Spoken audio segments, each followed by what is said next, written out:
Can you hear us okay? Yes, I can.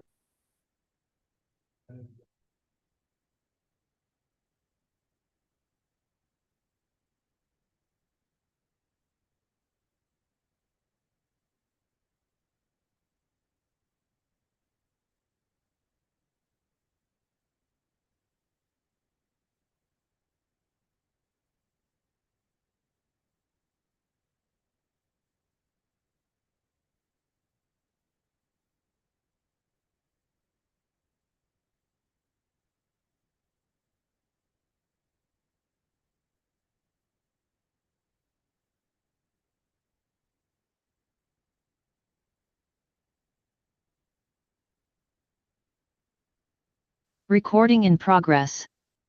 All right, everybody, I got 6:31. We're going to call the regular meeting in the Common Council to order. Start with roll call, please. David, Here. Andrew, Here. Todd Kirking, Here. Emma, Here. Todd Spade, Here. Cindy, Here. John, Here. Crystal, Here. Steve, Here. and Justin. Here. And we'll do Pledge of Allegiance.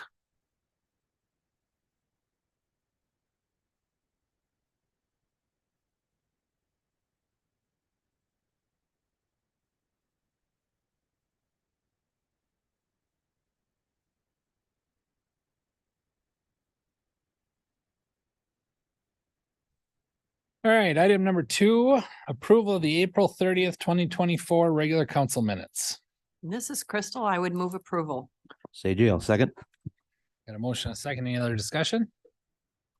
All those in favor say aye. Aye. Opposed? All right, item number 3, council announcements. Any member of the council have any announcements? No? With that, we'll move on to item number 4, which is first period for public comment. Any member of the public present wish to make a public comment, please come up to the microphone, state your name, address, and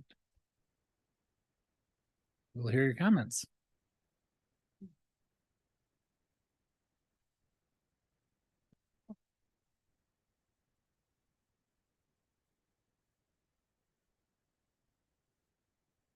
There you go. All right, 223 North Washington.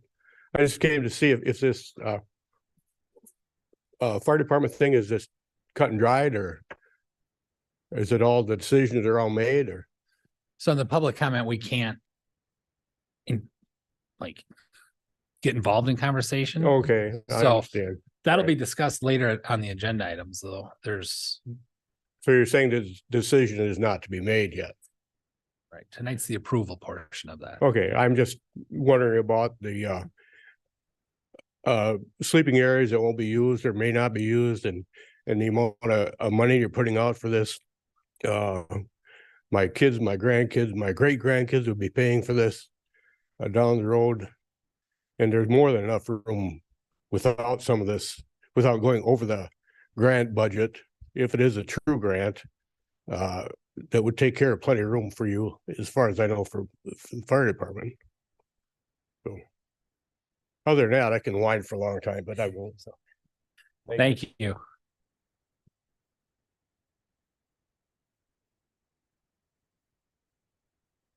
Thank you. Anybody else? Anybody online, Nate? No.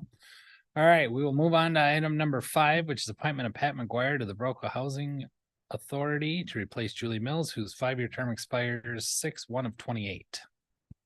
Pat's not here, so I don't know if. I'll make a motion to approve Pat, the Housing Authority. Scott, I'll second it. Motion a second. Any discussion? Some of the members might like to know who he is. Maybe everybody does. Sure. I don't have a bio other than I know Pat's he was a police officer here in town for a number of years. I know he has some interest in being on the Housing Authority. They sent me an email this week saying that they'd like me to appoint him, and there's the vacancy. So I apologize for not having more than that, but it's a good guy. I know a lot of folks that worked with him for a lot of years. So do you know he was Mayor McGuire's son? Yeah. Oh, yeah, I it's know true. who he is. I Oh, you just know who he thought is. other Oh, people. other might people. know. Yeah. Yeah, okay. mom was a second grade teacher, so I know he's. Okay, good enough. We had a motion and a second. Any other discussion? All those in favor say aye. Aye. Opposed? All right, item number 6, appointment of Carson LaBelle to the Board of Review to replace Chris Snowdeal, whose 5-year term expired 4/1 of 24. We do have Carson here. So if anybody has any questions for Carson, otherwise, Lori, the Board of Review is a unique appointment. It meets once a year, coming up real shortly here. Thursday. Thursday. So Lori, do you want to maybe just quickly explain what Board of Review is for anybody who's new? Board of Review is kind of a semi-quasi judicial board that if someone wants to contest their assessment and they don't agree with the assessors, what they've done for their property, they can actually go before the Board of Review, and then the board has the decision as to whether they want to uphold the assessor's assessment, or if the property owner has a different view of it, they have to provide evidence, just as if they're going in front of a court. So that's what the Board of Review is. It's completely separate from the rest of the council. So it's their one way, and then they can also bypass that board and go straight to the state. That they did make that change. So they meet once a year for that purpose. Cindy, I'll make a motion. We appoint Carson LaBelle to the Board of Review. Sadie, I'll second that. got a motion and a second. Any other discussion? All those in favor say aye. Aye. Opposed? All right. Item number 7, discussion with possible action on special event application for Memorial Day Parade on May 27th, 2024. It's listed on your agendas as May 30th, but the actual date of the event is the 27th, and you'll see that's corrected on the application. Okay, folks, so just a quick reminder on special event permits, for recurring events, we're not going to bring them forward to the council for approval if nothing substantial has changed about their event, and none of the department heads or myself who may have jurisdiction over parts of the city that they're using for the event have voiced concerns. The only reason the Memorial Day Parade is coming forward is because last year, which would have been the first year for everybody to kind of come through and do their review, they slipped through the cracks and actually didn't submit an application. So this year is the first year that they're going to be reviewed under the new rules. And so after this year, they won't come back before you so long as all the people in the city are comfortable with what they're doing. So this is what's ahead of you. It was reviewed by our Director of Public Works. Well, yeah, I think it would have been reviewed by Sarah, by Chief Burrows, and by Chief Needfeld. Nobody had any concerns with what they're doing.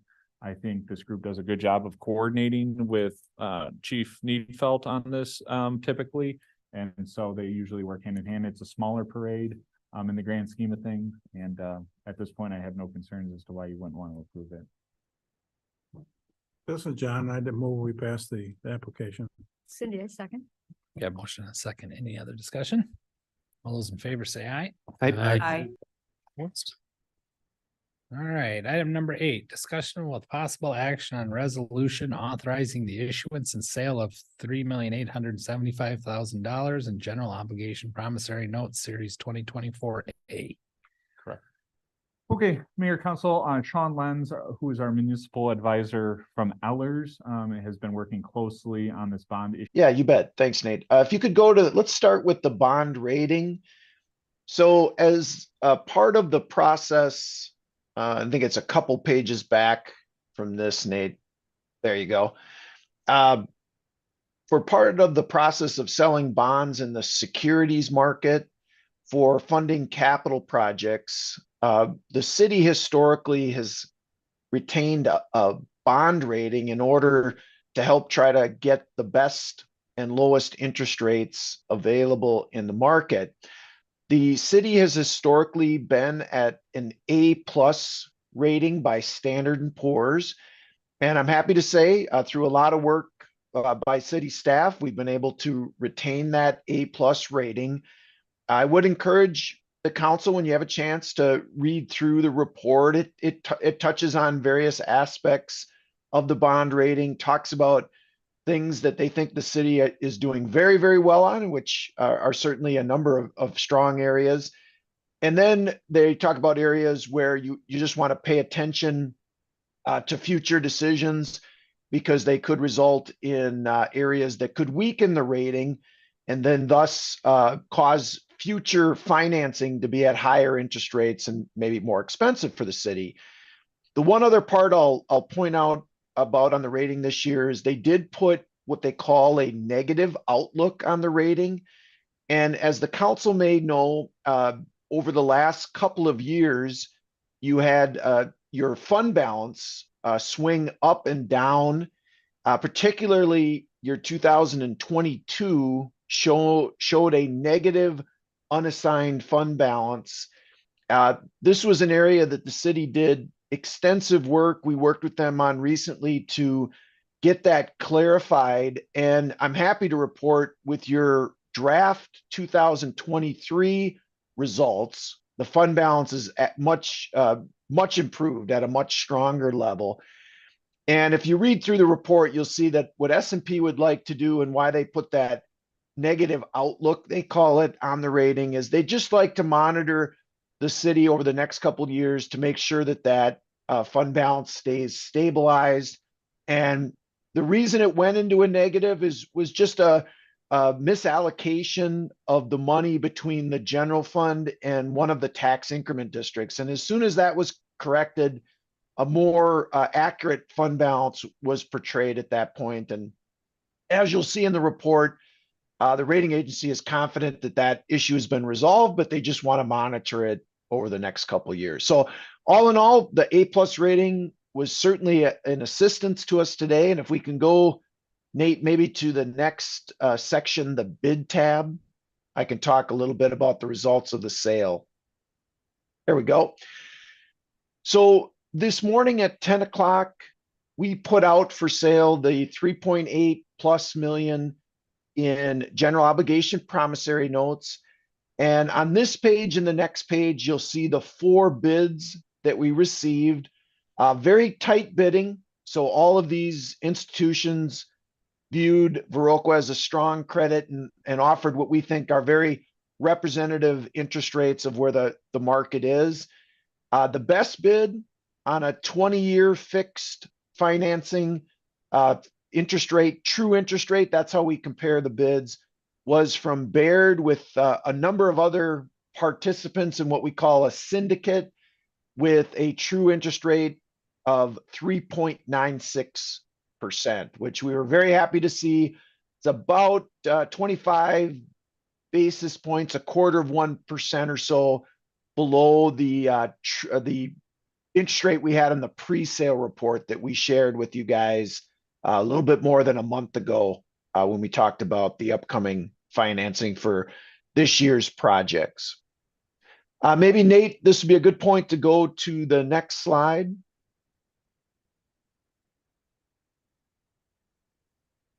There we go. Those are the other 3 bids. You could see the 3.96. The other 3 are just barely over the second and third place, over 4%. And then the highest bid at 4.1%. So all very strong bids. And then, Nate, if we could go on to the next page.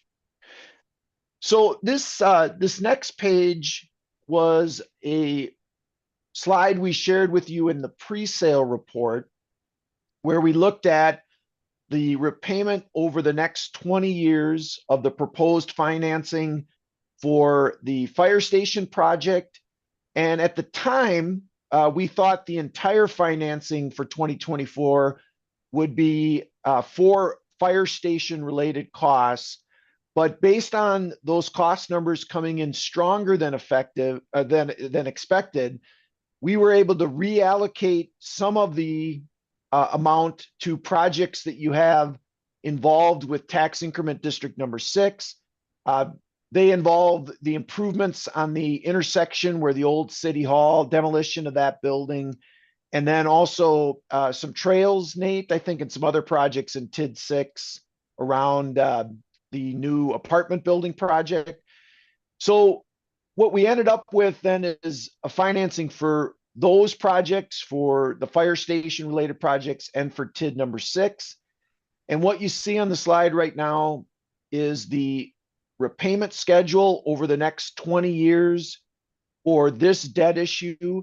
The interest rates would be fixed at the time of approval by the council. Only future action could change the repayment. So if interest rates went up, you'd continue to pay at the level that you would potentially approve this evening. And the interest rates would be fixed from the standpoint of you have to pay on these through 2032. For the payments due in 2033 through 2044, so the last 12 years of the issue, if the council saw that lower interest rates were available, we would share that information with you, and you could refinance the debt if you wanted to, starting in that 2032 timeline and beyond. But as I'd mentioned, if rates were to be much higher than what we see now, there would be no reason you'd have to, and you could continue to pay it at this schedule throughout the entire life of the issue. And as I'd mentioned, there'd be two sources of repayment. The debt levy for the city, and that's shown in purple. And then kind of in the dark red, brownish color would be the annual principal and interest payments that would come from special tax funding district number 6, TID number 6. Now, Nate, if we could go to the next chart, I can highlight another document that we shared with the pre-sale report. Yeah, thank you. With the pre-sale report, we had a similar chart that showed the impact of this new debt, this year's debt, 2024, with the existing indebtedness that the city had outstanding.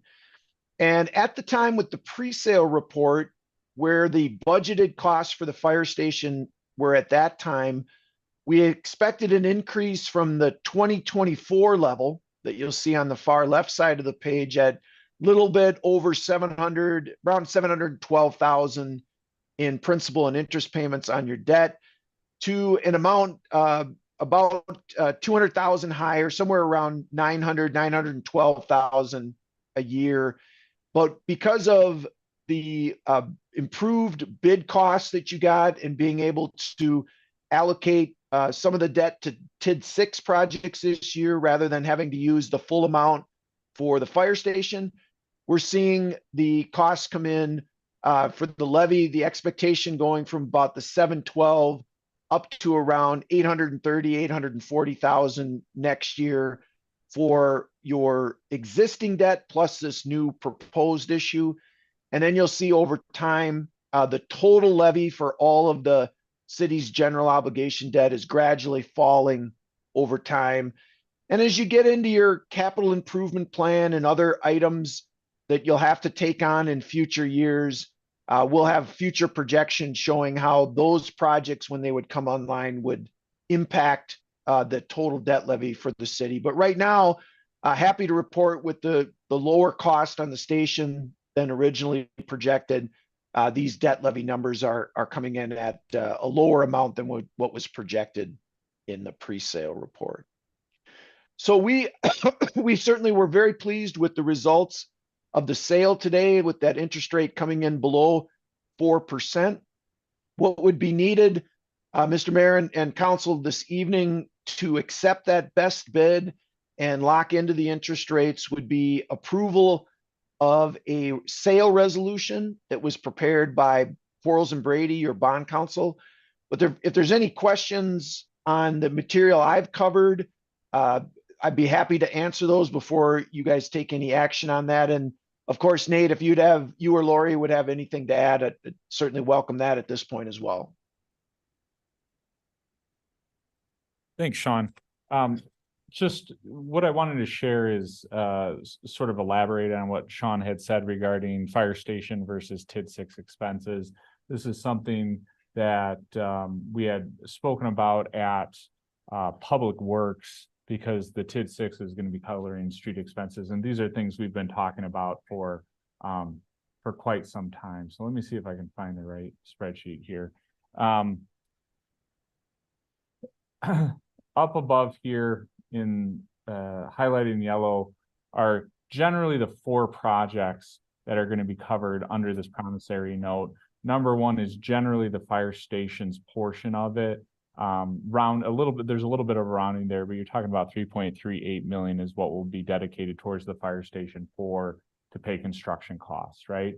And that's, you know, will be layered on top of the grant from the USDA and on top of the contribution from the townships, okay? In addition, the TID 6 projects that Sean was talking about was Main Street and Decker, the correction of the corner, right? So we've discussed before that part of this is the total amount, part of it's going to be covered by an ARPA contribution. This is the loan against TID 6 that is covered within this promissory note. And then there's some pay-go payments. And again, depending on how the project does, maybe we don't have to break as much into TID 6 in terms of cash. The only reason that this is here as a pay-go instead of a loan is because we're just working with a maximum amount that we can borrow at this point. And then the last two are also street projects. I'm going to skip down here and talk about the TAP project. This is the downtown improvements that we're making this year.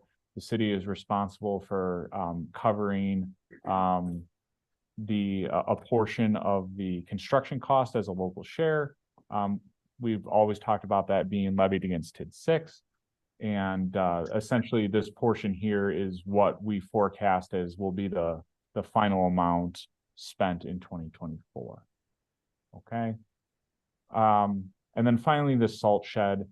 This 45,000 is essentially the remainder. So I just talked about we have like a max amount we can borrow from as part of this note. The 45,000 is just surplus that we have available to us because bids came in favorably, and that can be used to support the salt shed. While that salt shed, the budget hasn't been nailed down, it hasn't been approved.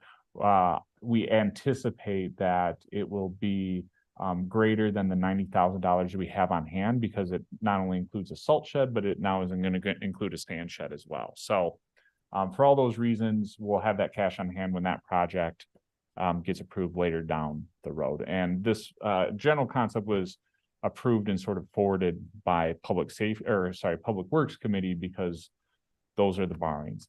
The reason this is coming up now is because originally when we did the pre-sale report for this, we thought we were going to need this entire maximum amount, or that we might need the entire maximum amount of 3.875 million just to cover the fire station. But because of two things, one, the fire station bids came in much lower, which we'll get to in a second, and also the fact that we're able to issue promissory notes instead of bonds gives us flexibility to just use those bond proceeds to do other projects. And so by interjecting them here instead of doing a separate bond issuance or debt issuance later in the year, we can save on cost of issuance, right? So to have Sean, Quarles and Brady and S&P do all this work on our behalf, there's fees attached to it. And by just trying to borrow for all these projects now, it's going to save us fees later in the year. The final amount that you see down here, these were all approved as part of the budget. And then the salt shed is just the remaining amount that we think we might need. But again, those numbers are going to change as that project cost shores up and we actually get approvals on it. That will be a local note. That doesn't cost nearly as much money for us to issue if it's a local note versus this big 3.875 million. So again, this is all just sort of rolling with the punches on this debt issuance. All these projects, Main Street and Decker, TAP project, these two in particular have been approved. It's always been the acknowledgement that these are TID 6 projects, and I think the council's been comfortable with how we pay for them. The only one that hasn't been approved formally is the salt shed. And so what you're saying is we're sort of committing, we've already committed to doing that because we bonded for it once already back in 2021. The reason we haven't done anything with it since then is because it was next to North Point. And at the same time we borrowed that money, North Point project came on the scene. And all of a sudden we were in sort of a holding pattern to decide, do we actually want to build it here? For a while there was questions about whether that public workshop was maybe going to move somewhere else, although those turned out to be not realistic considerations. And so now that North Point has gotten settled, they have to make a decision. Public Works has identified that salt shed, yes, just like in 21 when we first bonded for it, it needs to happen. Essentially what you're saying is because of we anticipate a change in scope, it would be wise to just take the 45,000 now as part of this debt proceed. So I know that's a lot. is there any questions for Sean and I regarding where these amounts come from?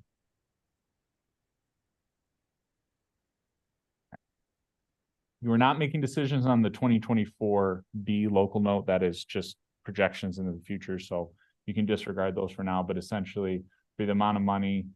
And the only reason there's a difference here between this and that is because Sean had built in about $15,000 of for cost of issuance, of which 8,000 is actually needed. So with that, I guess what you could do at this point, and this is the resolution that Sean was talking about. And Sean, I don't know if you want to go through this as well. This was delivered directly to us from Quarles and Brady. It's a standard resolution that just says we're gonna borrow for this amount. I don't know if we need to read it all, but if you felt it appropriate, and I believe a draft copy of the resolution was submitted as part of the council packet. The draft was, and this was sent out with the additional bills and stuff later. Right. Particularly because it had the bid tabulations included on it. And so this would essentially be to say, yep, we agree to issue the debt as outlined by Sean. And Sean, I don't know if you want to elaborate on that at all. Yeah, no, I think you've covered the resolution, a good summary of it, Nate. The only other item is this debt is a general obligation of the city. And as such, you commit to levy taxes to make the repayment of the debt. As I'd mentioned, you can certainly use other revenues than just tax revenue, but that is the ultimate collateral that you are offering for repayment of the debt. And it's the intent of the city to use a combination of annual levied revenues from the debt levy, coupled with revenues from tax increment district number 6 to repay the debt payments each year. And that was shown on that schedule that we had looked at a little bit earlier. So if it's appropriate, if both Sean and Lori think it's appropriate, what I would recommend to the council is that you could approve this. But because we have the next line item talks about the bid tabulations, and we would actually look at the numbers, you could approve this item contingent on the following item also being approved, because there's no point in borrowing money if you're not approving the project to actually go forward. Sean, is that going to be okay with Quarles and Brady if we do a contingency on that? Well, what I might suggest to just kind of not worry about that issue is maybe you just put this on hold if it would be okay for the council, deal with the numbers that you've got for the fire station, and then following the approval or decision, I should say, on that, then come back to this. If it would be okay to, from your standpoint as the mayor and the council, to do it that way, I think that may be just the best, clearest approach, and wait on this action until you get to that point. Yeah, we'll do that, Sean. Is there anybody that has any questions about this before we hop down to that next agenda item? No? All right, with that, we'll put that on hold and we'll move to item number 9, which is acceptance of construction bid and approval of construction contract for fire station project contingent on the USDA approval. Okay, so with us tonight is Devin Flanagan from Keller. He can speak briefly to the bid tabulation. So we had the bid openings, what would it have been? April 14th, does that sound to be in the general area? Yes. And after receiving those, he sort of went through them with a fine-tooth comb to identify if there was any things that needed to sort of be looked at again and clarified, followed up with subcontractors as such. I don't know, I'll turn it over to you if you want to walk us through a brief overview of the bid tabs. Yeah, so what we're looking at is the outcome of this project going out to bid. So just kind of recapping, rather than having a general, we broke it down in each division, and the intent and the goal of that is to get some local participation. So we do that on all of our projects that we do construction management with. So this is the outcome of putting together all the plans, all the specs, going out to bid, getting all the bids. We go through all of that, have numerous conversations and talk along with city staff, And this is now the recommendation of Keller staff, having gone through everything. So it's broken into each division. So, start with excavation, asphalt, landscaping, fencing. And we've gone through each one of these numerous times. So I don't know that we need to go through all of them tonight, but the summary is we got a bid in each division. So during COVID, that wasn't always the case. It was very challenging getting contractors. So in this particular instance, we got one for each division. The majority of the major ones, I would say we got multiples, like, you look at your HVAC, your plumbing, things like that. You really want to have multiples. So we went through everything, nothing glaring or concerning, I would say. Again, we had quite a few conversations. So we take all of the, it's between two things. It's the low responsible. So if for whatever instance, what does non-responsible mean? Well, if they don't have a bid bond along with their bid, they're then declared irresponsible. So now that bid essentially would not have any bond behind it, which puts Keller and the city at risk. So I would say that rarely happens. Sometimes you'll see it with, I would argue it happens with a lot smaller divisions or contractors who maybe don't do a ton of commercial work, like a acoustic ceiling tile or something like that. Big municipal projects like this. So this is the outcome. And then if you want to scroll down, because this is what everyone's waiting for. So, right, we all flip to the back page. So now we're at the back page. So we have it in two different sections. So we'll start with the first section as far as the Keller contract amount. So we're at 9.178, about 9.2. So if we jump back to the top, you can see, you can say right there, sorry, 7.3. So then we go through our alternates and we added 2 alternates. And then there was one post-bid addendum. So post-bid addendum is something that is seen post bid. And the 1,300 was, it was having the binder course in the fall and then the top layer for the asphalt in the spring, making it, I think, a better long-term product. So there's going to be some associated ramping with that as far as those concrete edges to keep them from cracking. So that brings you to 7.39, about 7.4. Architectural fees, we had the soil borings we originally did, general conditions.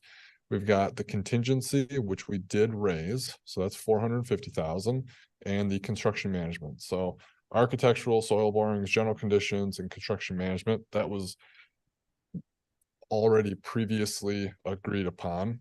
So then the contingency, the way I'm a believer of trying to make it as tight as possible. So when we put these bids together, when we put them out for bid, as far as making sure that when contractors are looking at it, it's at the bottom dollar. So one of those items is some of the excavation. So cutting into that hill and then pulling that fill and reusing it on site. That is the goal, that's the intent. However, if it rains for a month straight and it's just a soupy mess and it's a nightmare, it's going to be very challenging to do that. So it is possible we'd have to bring in fill and fill, the building in order to keep the schedule moving and keep things going along. So that is a primary reason why we added the contingency. Are we going to use the contingency? I really would hate to see all of that gone. However, I can reassure you that coming before you to ask for more contingency, I hate that about 100 times more than using all of it. So the goal is to really make sure that in a worst case scenario, I will never be up here again asking for more money. So, and I not completely joking about that.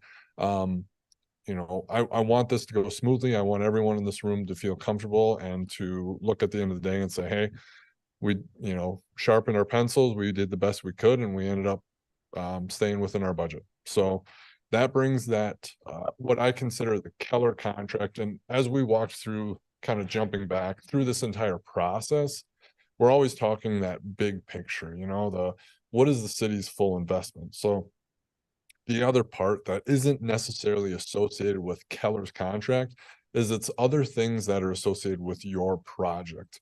The things that, you know, everyone's bought a house or moved into a place and you go, perfect. And then you got to add a couple things here and a couple things there. Well, this is unfortunately not all that different. So there's things like the power utility and phone and cable. So the cost to bring that in is not something that we can obtain until we actually get the building project going. However, it's important to have allowances in there in order to, again, make sure that no one's caught off guard down the road. So you get the, what do we got in there? So we got furniture, we got fixtures, we got equipment in there, we've got power allowances, things like that. So things that are allowances at this point, making sure we get right pricing. But again, the big thing is where does that final number sit at? So we're at 9.586, well, 9.6. So that is the quick summary. Assuming you know, it's, I don't know how many years, 2-3 years, 2 years. So it's been a long process to get here. And what do the next steps look like? So if we decide to move forward, the next step would be hitting the ground running, making sure contracts get out, getting kind of the groundbreaking, getting dirt moving as soon as possible. I just called the excavator again this morning, seeing how his schedule is. And you know, the goal would be getting the ball rolling as quickly as possible.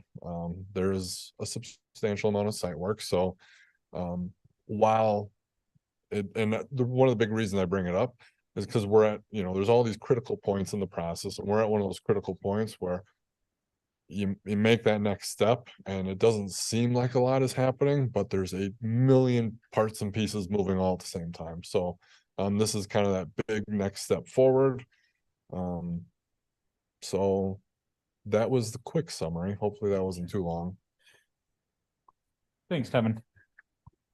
And we can come back to this, and what I'll do is I'll show sort of how the budget compares to sort of the last time this group looked at it. So the spreadsheet is online here, and 423 is essentially what Devin showed us, right? It's the numbers that were in front of us. The 326 is when we last looked at it for the pre-sale report. So Sean talked about the pre-sale report. We were really trying to be conservative with our estimates and make sure there was sufficient money. And the key number here is construction costs. So we were estimating about 7.99 for construction bids to come back in, and what we're looking at now is 7.39. So long story short, the bids came back favorable. Fair. They came back very favorable, and we were able to avoid worst case scenario. And again, when we were talking about the debt issuance, that's part of the reason why we were able to get those other projects financed under that debt issuance, is because these bids came back so favorably. Okay. Where that puts the project overall, and again, this is the numbers we were talking about, is this is the total project expense, right? So this is what we call the sort of, in some ways, the global expense, although there's a couple things not in there that are down lower. These are our project revenues. Again, we talked about the 5.25 from the USDA, 900,000 contribution from the 3 townships in total, 300,000 apiece. We removed the revenue for the old fire station for the time being, because we wanted to see if the streets department and or utilities wouldn't want to make use of that. And so we don't want to we don't want to account for that just yet, but just be aware that that is an asset that is in our pocket, that we will see what becomes of it. And then after that, this is basically what it breaks down to. The city share of this 9.456 and change is 3.306. After that, there's the cost of the issuance, which was dramatically offset in our bids. It was at 125,000, but was reduced due to the reoffering premium. So the numbers that Devin had, him and I worked together closely in the budget towards the end there. He still shows the old number. So if the numbers are different, that's why, is because he's still showing this where this is the true number. And then there's the interim financing, right? And that's just the cost of at any given time, if we need to cover a pay request and we haven't gotten reimbursement from USDA yet, we can turn it around quickly. And so your total project cost is here, about $9.527 million, of which the city is intending to borrow 3.37. The number I gave you in the spreadsheet here, 3.38 is that number with some rounding, right? So we just rounded it up a little bit to the nearest 10,000, and that's what we're talking about in general. So that's the budget. One of the things that we always like to look at is like, what does the amortization schedule look like? Sean's online here, and he'll have to forgive my sort of rudimentary look at this, because it's not exactly how it's going to happen. As Sean showed you, there's going to be throughout the years, the amortization schedule is going to vary, meaning we're going to be paying in different amounts of principal and interest each year, and total principal and interest, I should say. Whereas this schedule just shows like a straight line amortization schedule. So almost think about it as more of a an average, right? A yearly average, just to make things simpler. So again, at the end of the day, this is with 3.96% true interest rate. The amount that we're borrowing for, again, this is showing 3.37. You're looking at about an additional debt levy of on average, $247,000 annually. And this is the impact to taxpayers with property value in this range. The adjustment from the previous, from 423, so this isn't looking at 326, this is just looking at 423.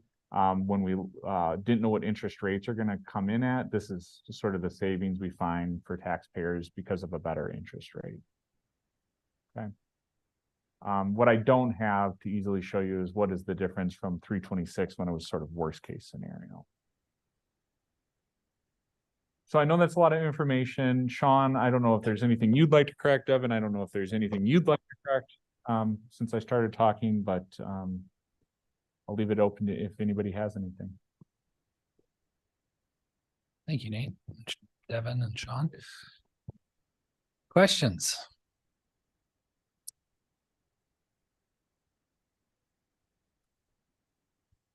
Glad to hear we got a lower interest rate And lower bids. and lower bids. That's really significant. So, yeah, I mean, everything came back better than any projection we've made throughout the beginning of maybe after the first 6 months.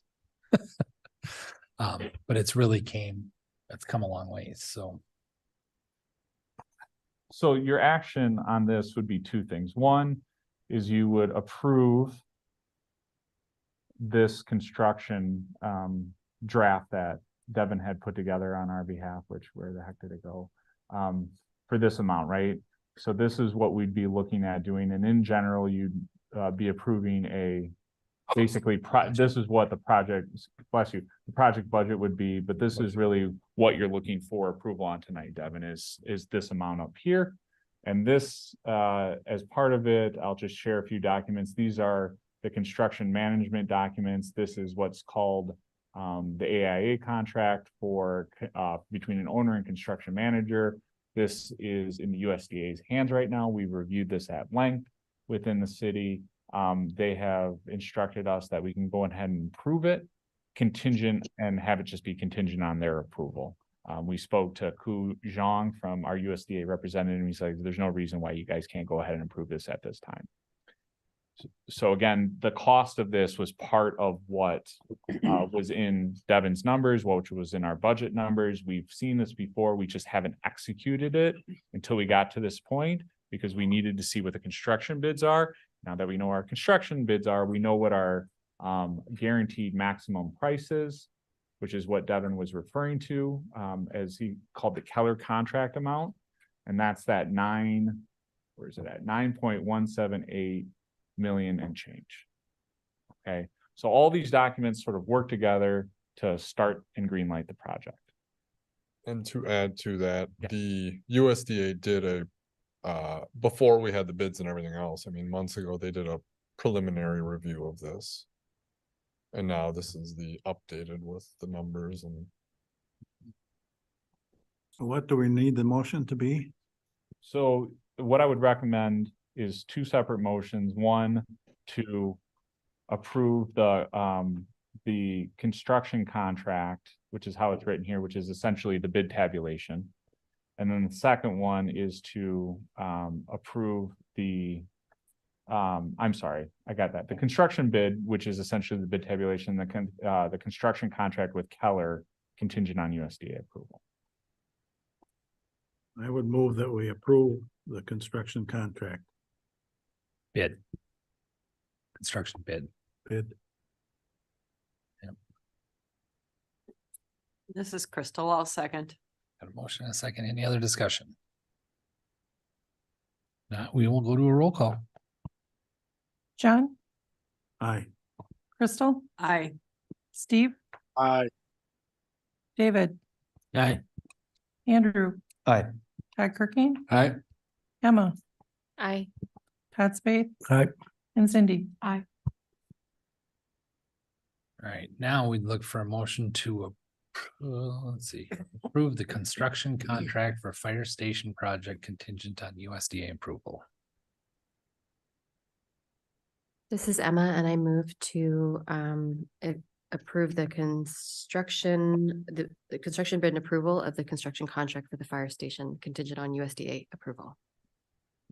ZGL second. All right, got a motion and a second. Is that I'm confused on the amounts though, because the first one is for the 9178. So this second one is for what amount? Because he had a different number than what you did in the budget. So I want to make sure I get that right.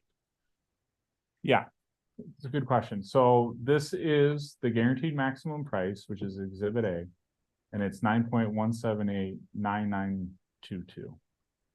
Okay, if we switch back to his draft, it's this number. So it's the Keller contract. That's the guaranteed maximum That's price. the first one that they just did. Yep.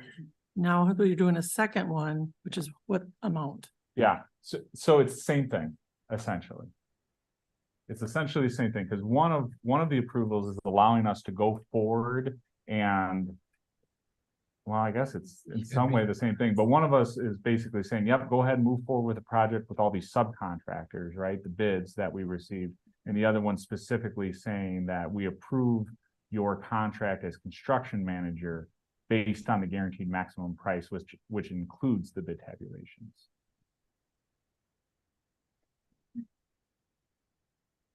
Okay, you'll have to look this one over when the minutes come out because I am completely confused at this point.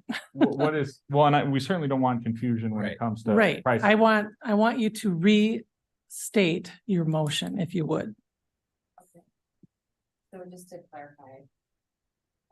My understanding is the motion for number 9, which is the approval of the construction bid from Keller contract. For the bid and approval of construction contract for the fire station contingent on USDA approval. You say that? so we already did. the We already bid. did. Okay, So I'm wondering, I think maybe, if I may, I think what Lori's wondering is the construction bid, 7,379,000 Oh, sure. and change, and then the second motion for the construction contract would be for 9,178,990 for the specific. amount. because Fair enough. is Fair enough. that right, Lori? I have the first one is the 9,178,990,22. And I think Right. it should not be, because the first one is to approve the construction bid. Yeah. So So I think your first motion should be for 7 million. yeah, so there's a couple things here. is one, I think that's accurate. If we're gonna split them up, I think that's 100% accurate. Number two is it's likely that I made a mistake and recommended you that you split up these motions, when in reality, you could have just kept them together and said, we move approval of the construction bids and approval of the construction contract, because they're all interrelated. So however That's you why want I'm to, confused. yeah, so however you want to untangle the mess that I made through my recommendation, but the numbers are accurate. It We've just- already made a motion and they Right. voted on it. Right. So I can't change that one. So if you want to, Emma's got one and ages to approve the construction bid tabs somehow into this. That's where I need it. If it's the same amount, I guess I can just add the same amount. That's where my confusion is. Are they both supposed to be the 9178, 99022? That's my question. Technically, no. If you're just doing the bid tabulations are just for that subtotal of 7.39. So that would have been the first one though. No. Okay. Okay, so improving the construction bid tabs of 739093822. That's the second motion. The first motion was to approve the Keller's construction contract amount of 9178. That was the first That's one. what you got, then that's what we'll That's go what with. they voted on. So the second one is to approve the construction bid tabs approval of the 739093822. That's what you need. Contingent on USDA. Technically, no, the USDA contingency was for the second amount, the Right, for the 9.7. 9 some million. So what I will say is that the first vote went sideways because we got the wrong number Right. approved. So however we need to disembark off of that ship, let us know. But if I'm looking at all the council members, my impression of that is that it was just like, we got the wrong number the first time when the vote was made, because I was lumping everything together as part of the bid tabs and I shouldn't have.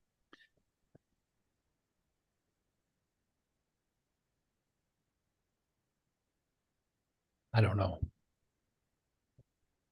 Can you do a motion to revise a? Can you Pass amend the motion. previous motion? Would be what I would. I think you're probably gonna have to do recommend. that. So we need a motion to amend the previous motion to be, well, you tell me what number you want. I don't want to say it.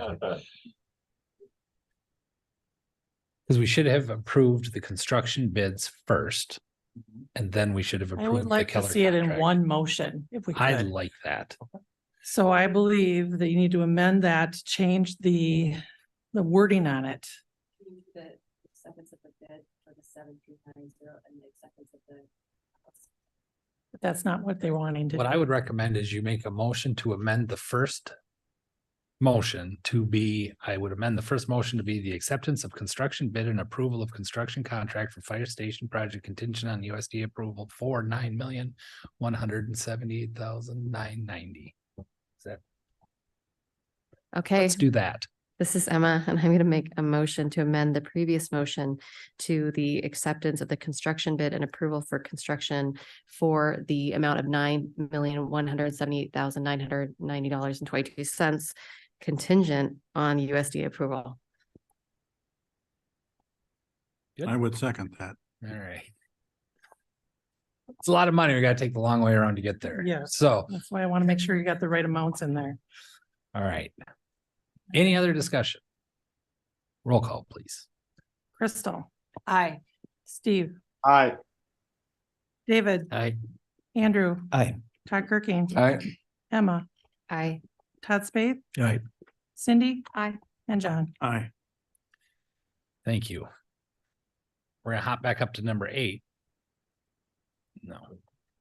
I'm gonna go to number 10 first, which is approval of Viroqua contract for third-party inspection services for the fire station project contingent on USDA approval.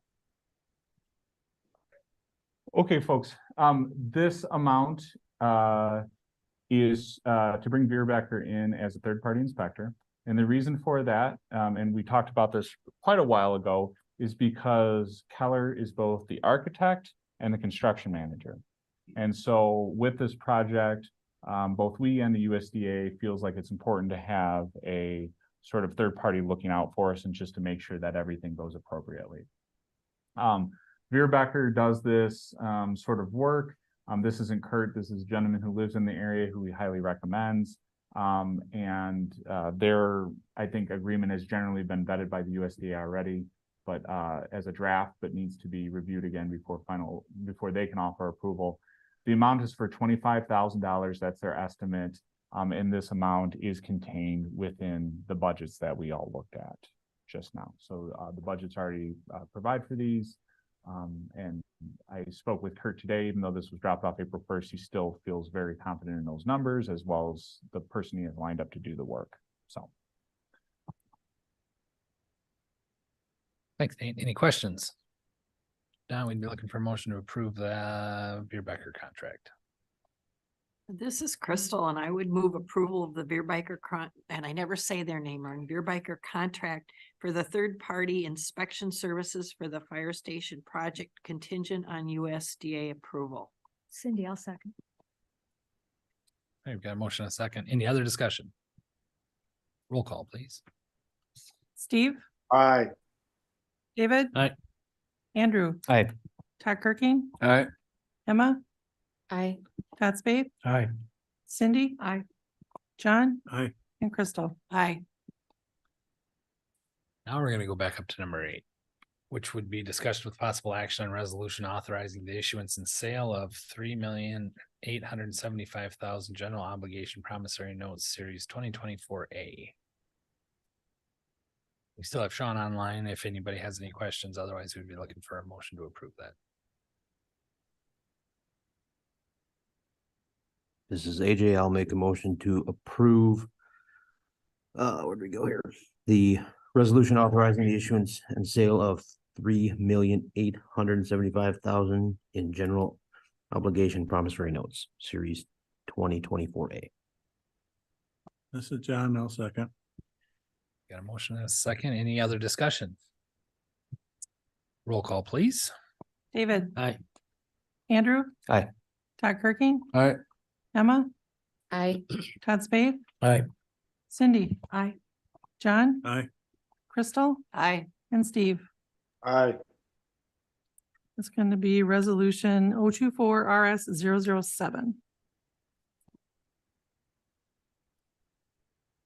All right, thank you, everybody. We're gonna move on to item number 11, which is review and approval of resolution for special charge for sewer lateral repair for 520 Southeast Avenue. And Sarah is here. Hey. All right, so we've been working with this property for some time now. This was approved at Public Works, but the repair of the sewer line is required in order to let it actually flow properly, but it's also been damaged for some time. And we want to not permit any clear water from entering the sewer system. So as you can tell, the bill's pretty hefty, $3,662.24. That's not the bill, that would be the quote, a bit more specifically. And so we're trying to help this homeowner out to be able to get this sewer repaired. And so it is a special charge, which I've just recently been clarified is basically how we've been using special assessments, which have their place, but that's not how you would not use a special assessment in this case because it's private property. And so that's why it's a special charge rather than a special assessment, but it would still be applied in the same way. And so this would be applied at 5 years at 4%, which is our standard amount that we go to for projects. And the homeowner will sign an agreement before this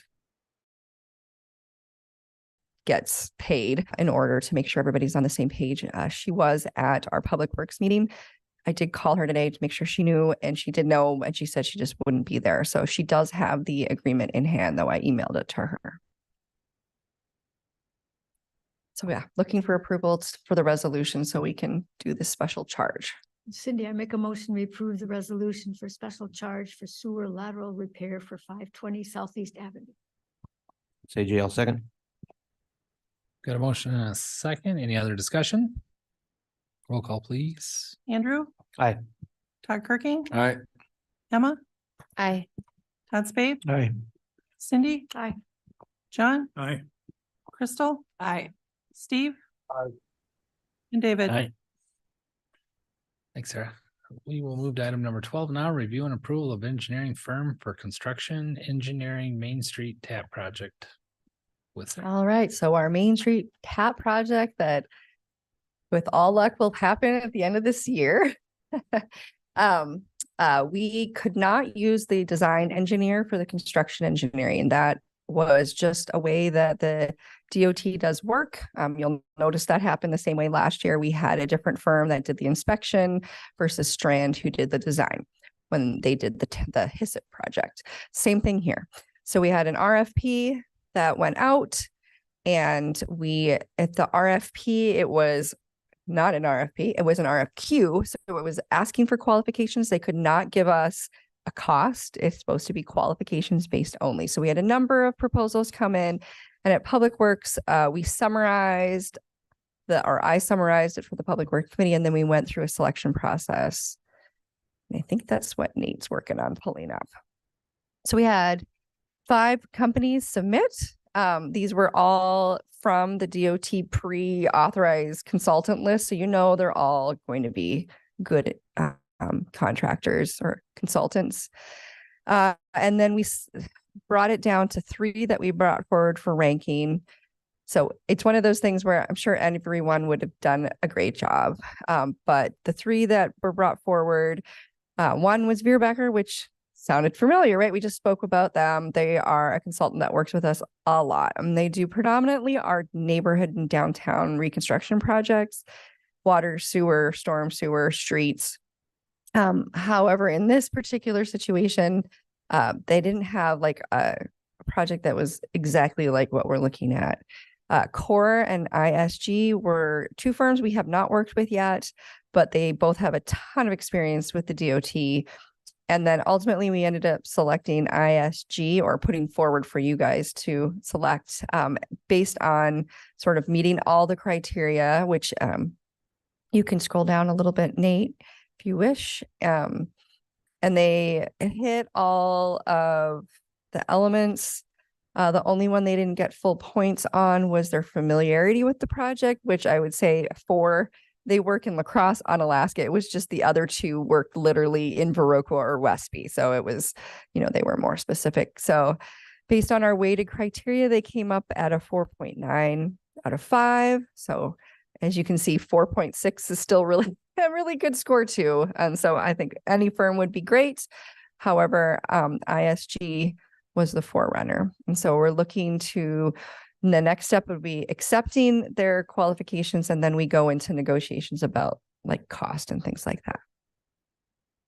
Okay, I make a motion, we accept the recommendation of ISG for the engineering for construction engineering for Main Street tap project.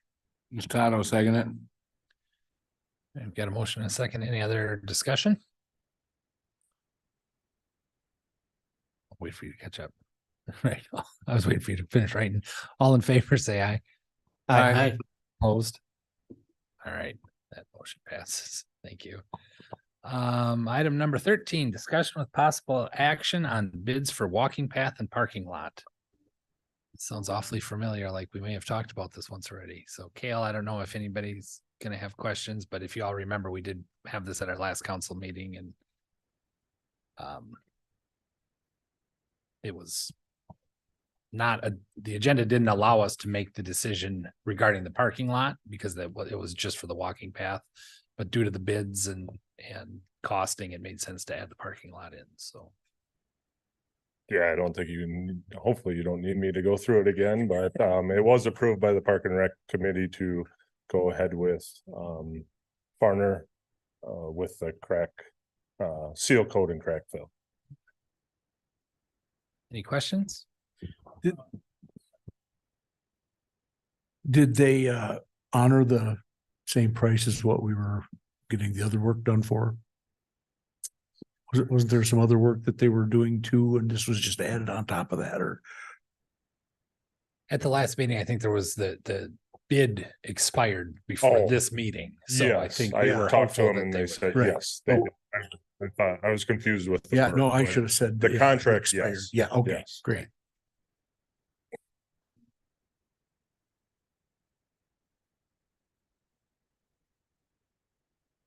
You turn your mic on, Nate. The only thing I have for you is just the updated, funding, what that looks like. So previously, this was that 22,000 amount, that other bid that we had locked in here. This new amount reflects, including the parking lot, going with the other contractor, so on and so forth. So I just updated the ARPA funding spreadsheet here, and basically it just modifies the amount left over, to be 50,448 versus what was over 56. So, yeah, if you guys feel so inclined, this would be just an additional use of the ARPA funds. And I'll make a motion to act on the bids for the walking path, or the additional bid on the walking path and parking lot. This is Crystal. I'll second. Do you want to specify that you're going with Farner and using ARPA funds? I would recommend that possibly be put in your motion if possible. Yes, I do.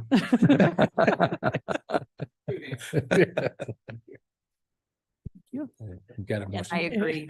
We'll include Farner. Yeah. I don't mean to correct you guys. I'm just trying to make sure this is good for the minutes. So we had a second, didn't we? Yes. All right, we've got a motion and a second. Any other discussion? Roll call, please. Todd Kirking, Aye. Emma, Aye.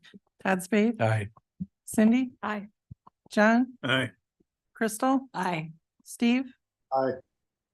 David, Aye. and Andrew. Aye. All right, item number 14, discussion with possible action on ordinance amendment for the qualifications for municipal court judge and options for the court. And this will be a first reading if we get to that. So Nate, I don't know if you want to. Lori, was the ordinance part of the original packet, or was it a follow-up? With the additionals at the end of Oh, today. thank you. Just 1 second, I'll pull those up, everybody. Let's see. Said it was part of the additionals? Oh, there it is. It's a Word document. Here's your problem. Okay. So who would like to give the backstory on where this is coming from? Yeah, who would like to provide the backstory? I will. You can go ahead. I talk much less than everybody else, so Go ahead. and somebody will have to probably fill it in. So I don't know how familiar everybody is with the municipal court in Viroqua. So Viroqua is part of a 4-community municipal court. That's Viroqua, Westby, Lafarge, and Cashton. Court's held in this room once a month regarding like municipal citations. So if you're pulled over and issued a municipal ticket, not a state ticket, you get to come before the municipal court here and have your ticket heard. And we were trying to figure out when it started today, but it was back a number of years ago, maybe late 90s, early 2000s ish, unless David has a different idea. But okay, so it's in the 2000s potentially. So it's been running along, and our judge, who was elected through the regular election, had moved out of the district and had to not seek re-election for the judgeship. So that was on the ballot for the last election, and the only person who got written in was somebody who sits on the committee and could not be the judge. However, they were not an attorney.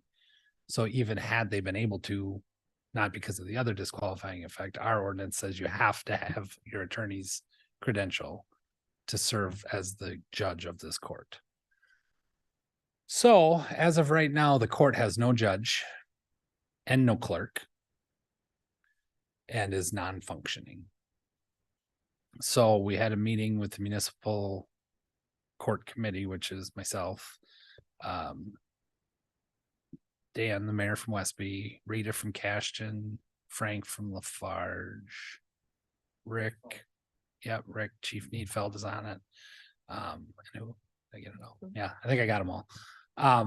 And there was an action from that was brought forward to consider amending the ordinance to allow for a non-attorney to be appointed or elected to serve as judge for the before the court.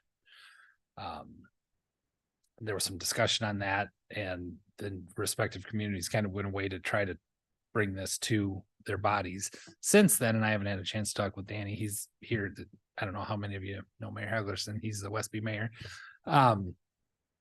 Since we had a meeting today, but some of the things that were talked about in the meeting that I think caused me to want to agree to that change, we have some questions regarding. So we're going to talk through them now. And I don't know how you want to, if you want to go through your list, Nate, or how you want to address. So, yeah, in great synopsis. Essentially, we find ourselves in a situation where the committee feels that unless we change our ordinance, we're not going to have a judge. So there's two qualifications, just to elaborate on what the mayor said. One is you have to be a licensed attorney. You can see the other one there. It says you have to reside in one of the municipalities that is party to the agreement forming this joint court. So not only do you have to be an attorney, you have to reside in the city of Viroqua, city of Westby, village of Lafarge, or the village of Capstan, right? And so what we sort of, this committee has been meeting regularly, and we sort of identified like, hey, we're going to have a problem this election. We're not sure if there's anybody. We knew there wasn't anybody on the ballot. We were feeling somewhat confident that nobody who was qualified was actually going to be written in, and that sort of came to fruition. And the reality is there's just not that many licensed attorneys to choose from who live in the municipalities. You can't live in the township of Viroqua, for example, and be able to do this, which is what we found with a lot of people who practice in the community. So long story short, that's our take on, if we want the court to sort of continue with an actual judge, you would have to make this change. Now, what gives us pause is whether or not that's a good idea. Stephanie Hopkins and George Hopkins have been on the case, our city attorney. Stephanie, I don't know if you want to come up and grab a microphone to sort of help out if you have anything. Additionally, Chief Needfeld, I don't know if you want to come up to the podium, or you can have a seat there where Steve can go. They both looked at it, they made calls. I think Stephanie contacted the chief judge who kind of oversees the municipal courts within Wisconsin, contacted several other people and sort of asked opinions, did their own homework. And in general, the question is whether having a non-lawyer as a judge is a good idea. The second question that is posed is, even if it's an okay idea, there's risk involved, whether or not the municipal court is something that is worth kind of going out on a limb to keep going. And so we can have that conversation second. But Stephanie, I don't know if you want to start with your and George's opinion on. Well, I think there's a third level to, sorry. I'm not used to the microphones, so I think there's a third level that we have to go to, is even if the council decides that it's a good idea to amend the ordinance.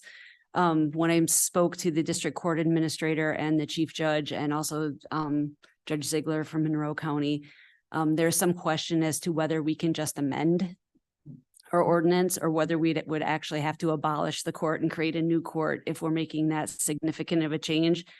They are looking into that for us, but it's just still something that's out there that the previous district court administrator, who just retired, brought up as a potential issue for us. So we've got like a lot of different layers to this. And I think tonight what we're looking for is just a discussion about what direction you want us to try to proceed in, because we're kind of in uncharted waters here. No one would anticipate that there wasn't a lawyer who didn't want to be a judge, right? And so I think we're kind of a case of first impression, and we might be creating some new law here in this committee. So. Yeah, Cindy, I have a question. Why do they have to be in the municipality? Why can't they live in the township? Because it's an elected position. So in order to be an elected official, you have to live within you have to be a qualified elector of one of the municipalities that you serve. So that is not something that we can change. We can't change our ordinance to allow someone from outside one of the municipalities to serve because they're an elected official.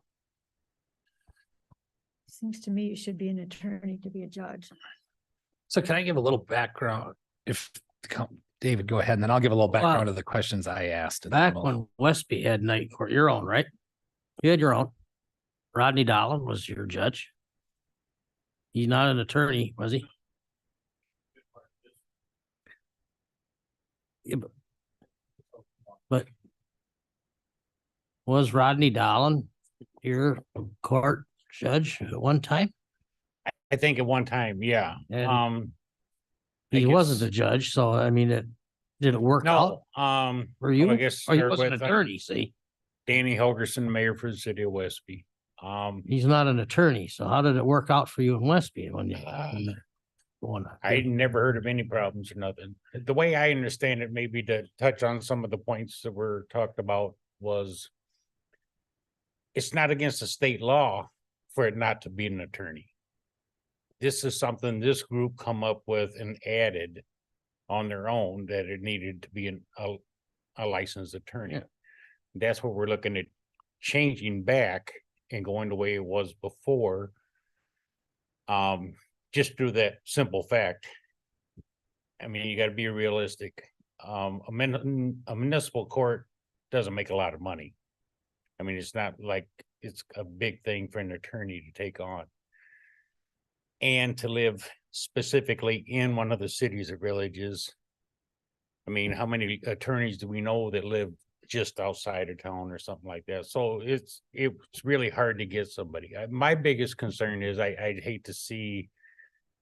I think we're almost to the point, if we don't make a change like this, we'll lose the municipal court. And I think it's a valuable thing. I think there's a lot to be said for. These are smaller incidences that stay within a municipality. I mean, somebody makes a little mistake, it doesn't ruin their life. Well, I guess officially now, ex-judge or whatever, she commented on the fact that, like, when you're dealing with a juvenile or something like that, they have a little more opportunity to engage with them and stuff. So I guess that's why I come tonight, was I just wanted to see where Viroqua was sitting. I know there was a little question on whether or not they thought the municipal court was worth staying a part of or not, if it was beneficial or not. In my opinion, I think it's a good thing we should keep. I'm not telling Viroqua how to do anything. I wouldn't like it, you come tell me what to do.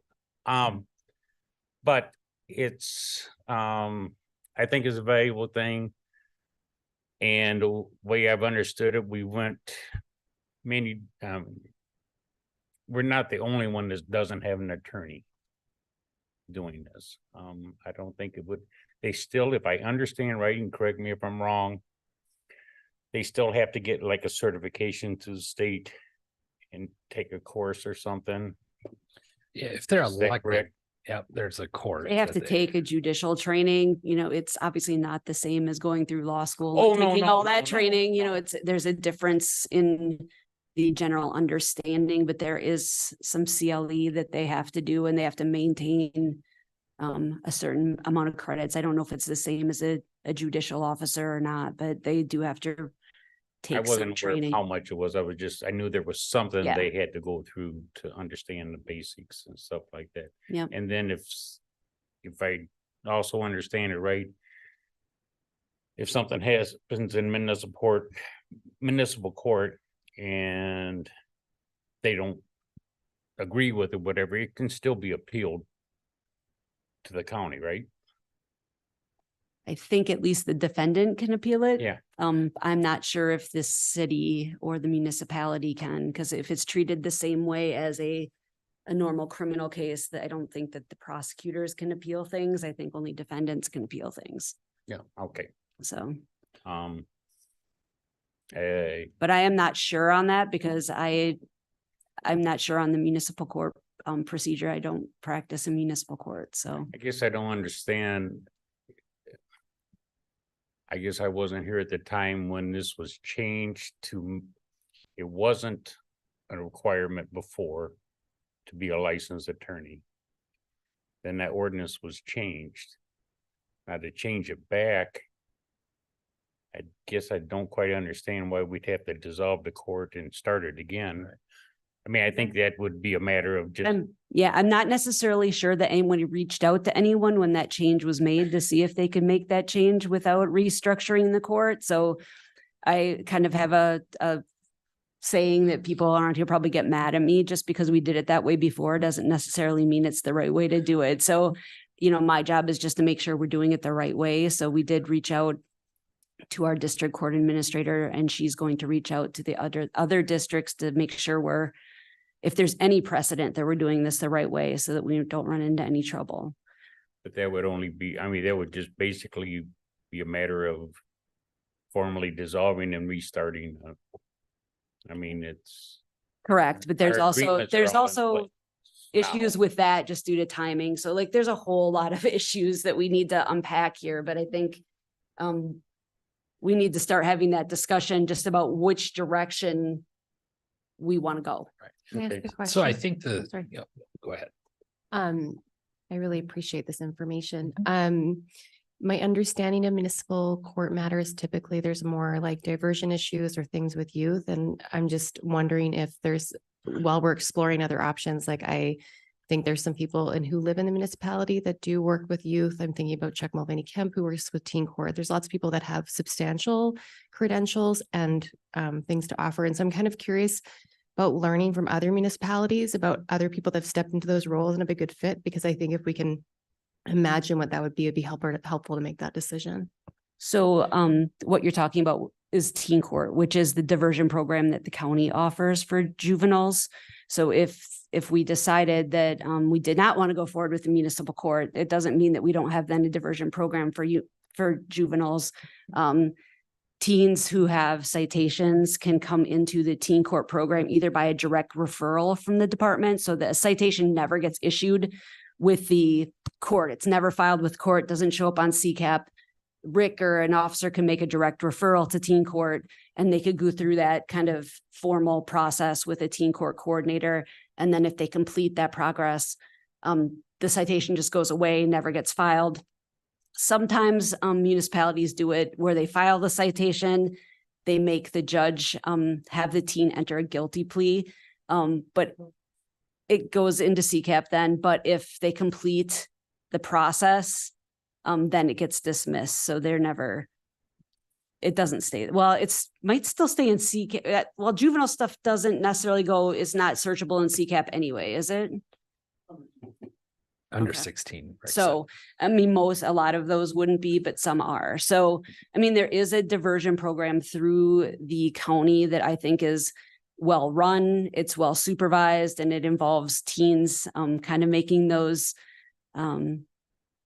conditions for the diversion for their peers, which is also a nice thing to do. So there is an option. It's different than what we do. I'm not saying it's better, but it's not like there wouldn't be a diversion program for juveniles.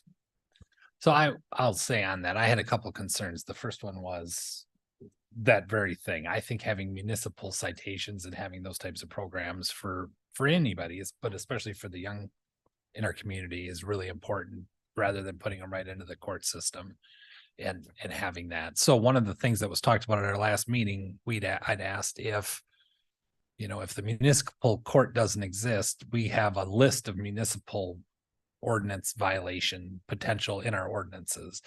Can we still charge them, or do we have to now have state charges? And the answer in the meeting was they felt that some of those wouldn't be taken seriously by the circuit court, and maybe not handled the way that we as a municipality would like them to be handled. Stephanie had communicated with some folks, and I know Rick had reached out to the folks in the clerk's office over at the courthouse, and they'd be happy to hear all of our municipal tickets, if you will, or if there's a better term, Rick, to use, but anything we're charging now that will go through municipal court, the county's happy to have come before them. And they still have the teen court program. There is that piece of it where I think sometimes it does then end up in CCAP, or in municipal court it doesn't. So that was one of my first concerns, was if those went away, I was a lot more in favor of having the municipal court, because I think those things need to be available for people. But if it'll be handled by the county, I'm okay with that. There's also, is it okay if I just say, interject something? Sure. Is that just on teen court, because I'm always familiar with it, is that it might also be that there's benefits to some things going to the county versus municipal. So there might be other supports that exist through teen court that they wouldn't get through the municipal program necessarily. I'm not sure on the details, but it's not necessarily a negative thing either. Right. Yep. So then the next piece is when you talk about changing from having a licensed attorney as your judge, you know, somebody that's been through law school, understands the law better than I would argue most anybody. However, in our group, we happen to have one of the people that sits on our board was a municipal court judge for 30 years, and she is not a practicing attorney, but she's from Cashton, Rita Beyer, and did a wonderful job there. So it's hard to sit in that group and say that I have concerns on how well a non-attorney could operate when I'm looking at Rita, who did it for 30 years and has a lot of positive about her.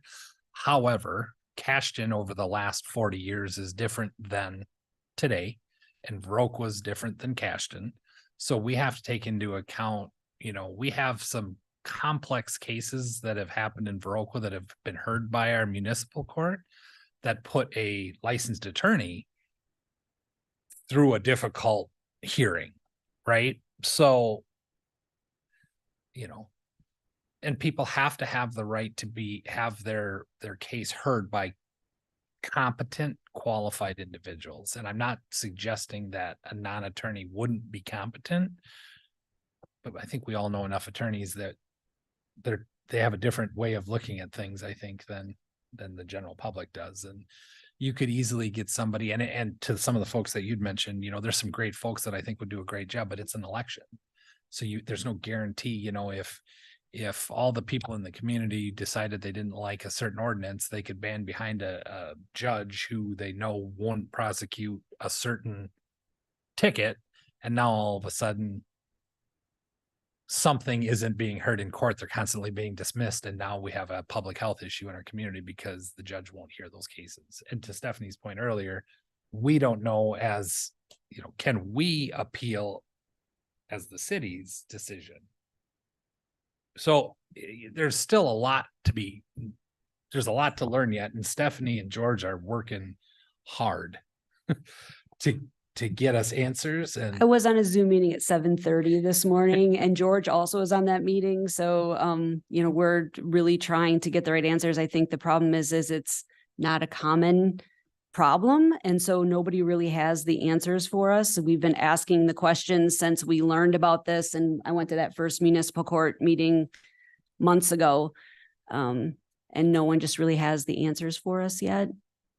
But, you know, I think the one prong is, are you comfortable having a non-attorney elected to be the municipal court judge? And that's one question. But then the second prong of the question that maybe I'll kind of let Nate speak to a little bit is it something that the council wants to do? Do we find that the municipal court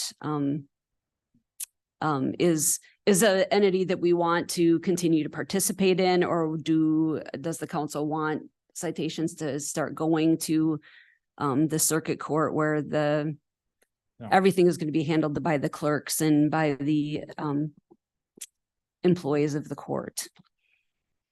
Before I jump in that, Cindy, you had your hand up some time ago. Did you get your question answered? That's okay. I'll wait till you say your. Okay. I was like, do you want to bail me out? No.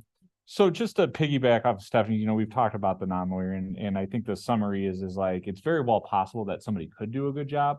The fact is there's risk though. Like you can't predict what's going to happen in an election. Once this change is made, if the people vote somebody in, there really is no recourse outside of that person committing a crime that would remove them from the bench. And again, there's just a lot of unknowns there where there's a little bit more assurances with a licensed attorney. Again, we've talked a little bit about liability as well. If that judge were to do something and it takes some sort of action on the bench, could that create undue liability for the participating municipalities? We just don't know. It's sort of there's a lot of unknowns, and I generally don't like risk. And so more risk is always a red flag for me. Regarding Stephanie's sort of what she teed up for me is regarding whether or not the municipal court is a value. And I think there are certainly values. The first thing that's been pointed out here is that there may be redundancies, right? We're operating a municipal court, but many of the services that the municipal court would offer are available at the county. Okay, so that's one. Then you have to ask your question is like, is the service that the municipal court is providing, is it quality? Right? The municipal court has been quality before. As of late, it has struggled. There is no clerk right now. There is no judge right now. If we were to make this change, the court committee would then have to spend time building that court system back up, right?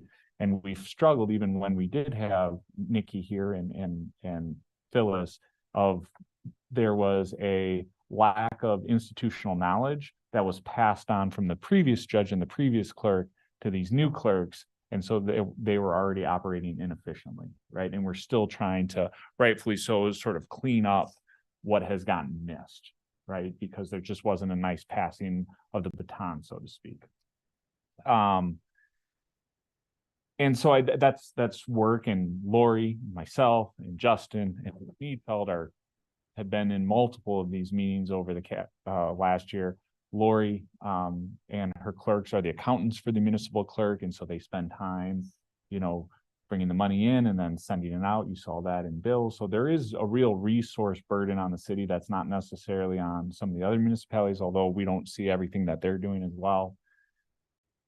And so you're talking about right now, it's resources that we spend. It's not running efficiently right now, and there's another option to us, right? Those are sort of three things I would look at is like, should we continue or not? The other thing is from a financial aspect, at one point in the past, the court was a revenue generator. It would provide a net revenue over expenses. Over the course of time, since I've started here, the revenue generated over expenses has gone down. And in this past year, the city of Viroqua is expecting to maybe make $5,000 of revenue over expenses. It's just not necessarily once what it was. And there are concerns right now that have been voiced by our previous judge that the amount that we're paying a judge is $8,100 annually. And there's just part of the reason they're concerned is as Danny mentioned, we don't pay a lot. And so if we do make this person something, are we gonna have to come back and increase the budget for municipal court, right? And so that shrinks our margins that much more about it being financially sustainable. So from an administrative standpoint, I struggle with the court continuing just because of where it's at right now, and that there are another option. And you think about now, we don't have a functioning court and it's only two people. When you lose one person in a two-person show, you lose half your people. If you lose one person over at the circuit court, well, you've only lost one person, right? And there's that continuity, there's that institutional knowledge that stays with that court. And I just think there's more stability there versus us trying to do it ourselves. And again, I don't mean to be overly harsh about the municipal court. This is just my opinion based on my one perspective. Just before you ask the question, I did confirm either party can appeal in municipal court. So just as you're talking about and considering that is an option, obviously there's court fees that would need to be paid for the appeal. And I'm assuming if the municipality is appealing, the municipality would be responsible for paying the fees related to the appeal, but it is an option. Thank you. I just wanted, yes. Since there is the option of going to the county and there is the teen court, isn't that the same? I mean, the Westby could do the same thing, right? Could go to the county and teen court. And the other municipalities are all in Vernon County.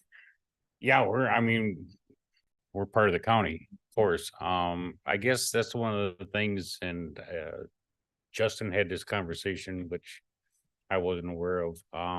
But that was one of the questions. I mean, we've got a lot of little minor things we could write citations for or something like that. And it was like, is the DA really going to take the time to deal with an aggravated neighbor with, over trivial things? I mean, something we need to address as municipality.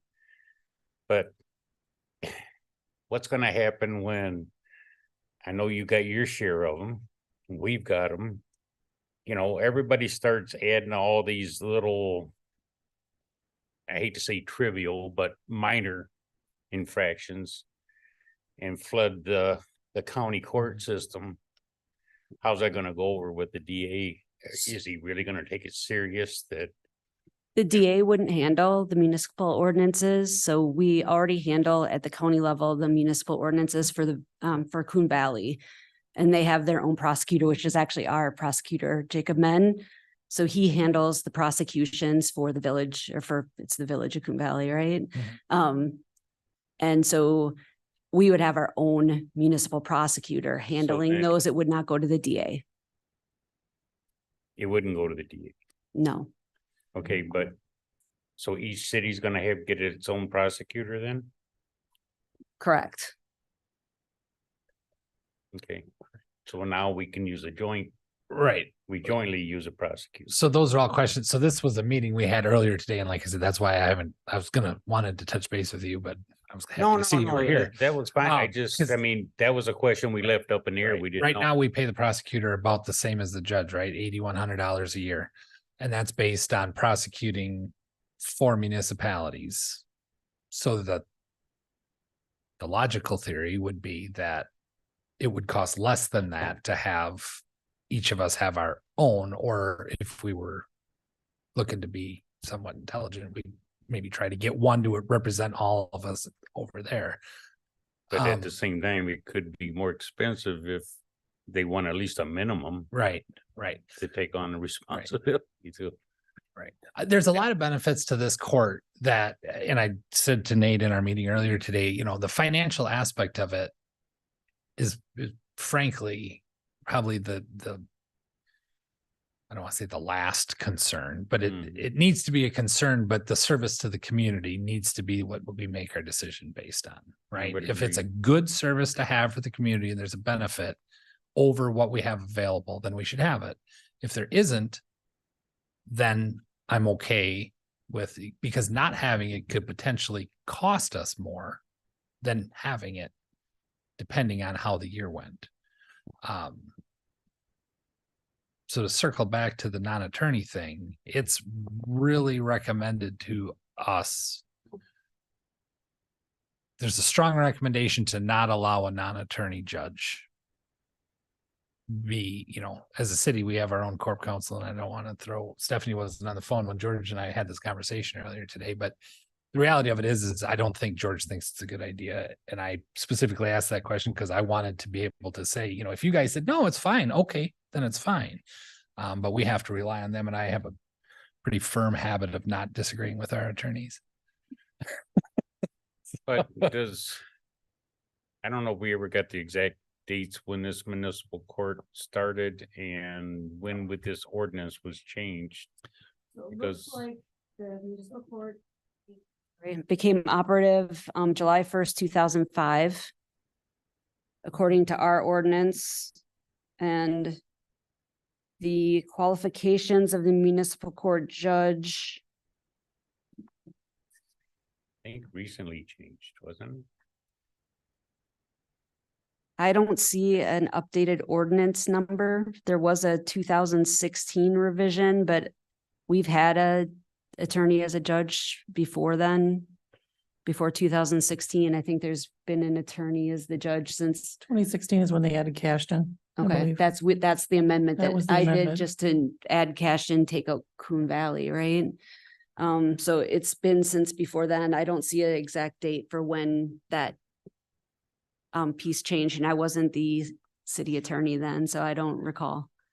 I guess the big reason I had come at all tonight was, we all have a copy of this ordinance and we're all looking at each municipality would have to adopt or amend their ordinance.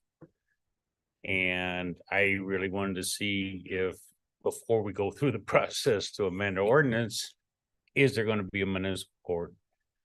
Or is there Viroqua gonna step out of it, and then we have to take a look if the rest of us want to continue or not, or what, you know, what the options are. It's kind of crazy to go through this if if it's gonna fall apart. And to that point, it's probably worth noting, if Viroqua, and I don't say this to try to encourage anybody, anyone or another, but we're the lion's share of that court historically. The last few Absolutely, years you we've been write the less. most So, citations and Right. then your population is bigger. I mean, that's just how it so is. just, I mean, it would impact the smaller communities if we withdrew, but I don't want that shouldn't unfortunately be I mean, know that, but if it financially makes sense, or if we can't go against what our corp council recommends and have to keep it an attorney, the municipal court committee has more work to do too. And as Stephanie gets more information, I think having that, And that's something we did just go over at the municipal court meeting not long ago, was the shares, who pays what and everything. And I think it was a kind of a weird system, but I think we come up with something now that is very equal across the board, according to your population and your citations and stuff like that. So I think we've got a really good formula.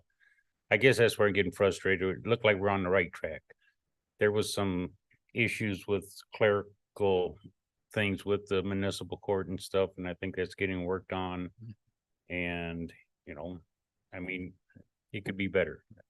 Yeah. So I guess, and Nate, correct me if I'm wrong, like we have possible action on here, but I don't know if we should take action on this until we get more information. And I'm sorry to Danny, because the other municipalities, like he said, are kind of waiting to see what we do. And I feel like we need to have solid answers from the state folks before we. Yeah, I don't know that we should pass an ordinance that we don't know if we can pass, or that it's going to be effective. Definitely want to have the conversation about whether you even want to go that route, right? Because if you're not going to go that route, you don't want to have a non-lawyer as the judge, then we don't even need to address that issue. We can kind of focus on the other issues that we need to focus on, and so can the other communities. So it would be fair tonight to, how would we do that? Because we would deny the amendment if we wanted, if the council was determined that we had to keep it be an attorney. The only action we could take tonight would be to either accept or deny this amendment. Yeah, I mean, you could always table a decision. I mean, Yeah, that's always yeah. a third option. But if we want to make a decision, that's the only decision we can make. We can either approve it or we can not. Which if we don't, then to Stephanie's point, that changes some of the work that we're having those folks do. Right. And focusing on some other aspects that need to be focused on also. I would move we table it until we get further action or further knowledge. This is Crystal. I'll second. Fair enough.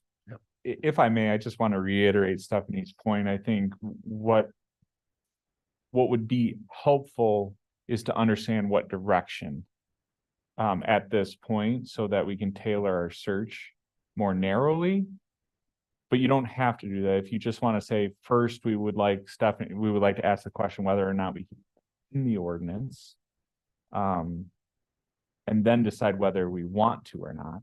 But I think trying to figure out if we can amend it is the lion's share of the work, unless I'm mistaken. Either way, there's a lion's share of work, because if we don't amend the ordinance, we have to figure out how to dissolve the court, which there's certain timelines set forth in the statute, because the statute is written to make sure that we don't just dissolve the court because we don't like a sitting judge, right? It doesn't take into account that there might be a situation where there isn't a sitting judge during a term. So we have to kind of figure out what we can do in that respect. If dissolution is the way we want to go, it's still going to be kind of uncharted territory that we need to figure out how to manage that. And I guess I was asking for direction because either way, like, it's a lot of work for both us, which we'll do it the way you want to do it. But I also have the district court administrator, our district court, our chief judge, and another judge in the district kind of scrambling around trying to figure out how to keep us going temporarily till a decision is made about how we proceed. We have some options potentially regarding that might buy us some time so that we don't have to rush this decision, but I don't know for sure, but like giving them some direction so that they can focus what they're trying to make recommendations on would be helpful as well. But if you're not there, you're not there, and All it's your that- decision. Yeah. All of that noted, we have individuals in every community that have been issued citations that are waiting to be heard in court, and there is no court to be hearing it at this point. So we have people, what have we, 2 months? I think 2 months behind. Is that right, Rick? Did they have court They did last? not have court in May, and they are issuing citations in June, I think. Right. So just be aware of that. I mean, we all like to take our time and make sure we're making the right decision, but not making a decision on this does impact citizens in every one of the communities. Yeah, so I think the chief judge is looking at 2 different options for a temporary fix for us. One would be that he would either appoint another municipal judge sitting in another community to be a temporary fix for us until we figure out how to resolve this long term. That becomes a little bit of a problem just because we don't pay very much, and there may not be a municipal judge that wants to give up a random Thursday night. Is it a Thursday night to come down here? But that is one of the options he's looking into. The other options that Judge Horn was thinking about is the possibility of him issuing a temporary order, transferring our citations to circuit court while we fix the municipal court issue or decide what we're doing long term. We're also not sure if he can do that. And we kind of joke around, you're the judge, you can do whatever you want to do. But he wanted to make sure that he had authority to make that type of an order before we discussed whether that was an option. Could he just, based on the fact that we're trying to make good decisions and we're trying to take time to do due diligence, is that something that regardless of the outcome of this, they could pursue a temporary order, shifting things to circuit court just to kind of keep the wheels of justice in motion? He wants to come up with a temporary fix one way or the other. So either by appointing a judge to sit for us in our municipal court or by transferring to circuit court. Initially, for whatever reason, when we met this morning at 7:30, I thought that the term started June 1st. So I thought that we had this deadline where we were trying to figure out whether we need to dissolve before that term started. But it starts May 1st, so the term has already started. So I think it takes a little bit of the time pressure off. But we still need to figure out what we're doing temporarily while we make those decisions. So I have got the team of people from our district working on how to assist us with a temporary solution. Yeah. Can I ask a question real quick? Hold on, Steve. Cindy, I think, I apologize. I didn't. That's right. I was just hoping that John and Crystal would consider amending their motion to just not amend, make the change to this ordinance, amend their motion to not make the change to the ordinance. And that at least would have a direction we're going. Because it sounds like that's what a lot of us feel like anyway. We should. Well, if that's what the group feels, make the decision right now, and then everybody knows. If the group doesn't know where they fit, and that was the point I'm trying to take work off of George and Stephanie by having them working on 2 different angles at once. If we don't make a decision and we table it, they have to work on 2 different angles. Right. But there's still questions, and if the council's not comfortable making that decision tonight, then they're going to have to work on both avenues. Sorry, but I don't know. I'm gonna grab Steve quick and then we'll get to Danny.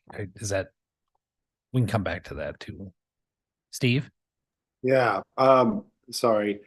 I have a couple different questions, I guess. The first being, is the municipal county clerk position also an elected position or not? It's not, it is appointed by the judge. Okay. I guess that helps. And then I guess, yeah, my other question was, what are the current cases going through, I guess? So we've already circled around that. Thank you. It's not. The current cases are just sitting out there. Correct. Yep. I'm listening to this conversation. I'm tending to go more the direction of seeing, I want to be aware of the workload it might put on the circuit court judge. I don't know how behind they are, but that's the direction that has to me is the most stable and there's the least risk. And All right. They've indicated they're okay bringing on the work. So I did talk to Judge Gaskell just about the potential of the shift of at least 3 communities possibly, because Cashton will go to Monroe County, with the shift of those citations to circuit court. I also talked to the court clerk, Sheila, and I believe Rick did as well. And they really did not think it would add that much workload. Honestly, I sit on the forfeiture calendar just waiting for people to come in and say whether they're contesting their tickets. So they come in, they contest their tickets, and then we set them up with status state and provide them with the contact information for the municipal prosecutor and kind of move them along to the next stage. And I would say my calendar is generally between state, Coon Valley, DNR, maybe 11 pages of citations, and maybe we have 2 or 3 people come in to contest citations to move it along to the judge. So I think he is not thinking that adding a couple of municipalities will be that big of a change in the workload for the court. So I did discuss that with them just because I didn't want to flood them with cases as well, just because I'm mindful of making sure that the court personnel are happy. Makes my life easier as well. So they did not think it was a big deal, shifting things to circuit court, just so everyone's aware that that was discussed. I also did talk to Jacob Menn, who is the prosecutor, to see if he had any strong position one way or the other, and he really didn't have a position one way or the other about shifting it or keeping municipal court. He said, I guess that's up to the communities. So he really did not have a strong position. Go ahead, Danny. Okay, I just wanted to kind of get some clarification here. If you would tend to vote to not amend the ordinance, basically, we can't continue a court. Well, I think we can continue the same way we are with trying to get the calendar transferred to somebody while we sort it out. Okay, You know what I mean? I think that's but basically it's kind of putting out of the municipal court. not necessarily. I don't think. I mean, that would say at this point, if the rest of adopt it being a non-attorney, then you couldn't. I mean, we can't continue. We can't find an attorney to be a judge. So what Stephanie's working on doing is getting the calendar from the court filled through either another municipal court judge or transferred to the county, which we're waiting to know if that can happen. And once that happens, the pressure from people waiting to go to court standpoint is off. And then the only time crunch we have at that point is. But then we have to look for the next election. I think that he's talking long-term, and I think practically, and I think we've kind of had this discussion that if there is not a change in the qualifications for judge, the likelihood of us filling a judicial position for the municipal court is low. I think. I agree. You know, I've spoken to every potential eligible attorney within the municipalities, and no one was willing to take it on. And the other two attorneys in the municipality are George and I, and we cannot take it on. So, you know, the odds of an attorney moving into one of the municipalities and wanting to take this position is probably low. So the likelihood of being able to continue the municipal court, if it's still a requirement that a lawyer be the judge, I think is kind of what you're referring to, is that, you know, it would not be possible, most likely, for the municipal court to continue. If we got a temporary fix, like, you know, I see your point, there's tickets out right now. And to get those processed and through the system, how soon could be a special election for a judge or whatever like that? So what we would do, if there's a ordinance change, right? If we're allowed to do that, the committee, or however the appointment procedure would go, would appoint a temporary municipal judge under the new qualifications. And then we would have a special election in April. Okay, and even if they didn't adopt it or whatever like that, it'd still be next April looking at, this temporary fix would get us through April. But the problem is if the court's gonna dissolve, you have to give notice Ahead of time? by like September or October Oh, okay. to Well, that's dissolve, something we or have if to any one address of the too. four parties wants out, they have to give notice by September or October. I can't remember exactly. September. It's So there's- September if one of the parties wants out, but it's October if we want to dissolve the court. The October before we would have an election, so it would be before any candidates would file for the position, because the point of the statute, right, is not to be like, okay, let's see who files for the position. Oh, we don't like any of them, so we're going to dissolve the court instead. Like, so they set that time frame so that you can't do that. So that's the time frame I'm referencing. It kind of slows that down a little I bit. just Meanwhile, the court wanted to clarify, you know, if it was voted on today, not to kind of what the future is looking like. Okay. Right. That's a pretty accurate statement, I think. However, if there's a vote today, that's a pretty good indication of, I think, where the city's going to land. So that's accurate. Yep. Mayor, if I could. Yeah, go ahead. Is there any way, I don't know if this is beneficial or not, but could we, you said there was some certain amount of certification needed to be a sitting judge, even if you're not an attorney. Could we require that an individual to be elected has to have that certification prior to being elected? They wouldn't get that until if they've never been one.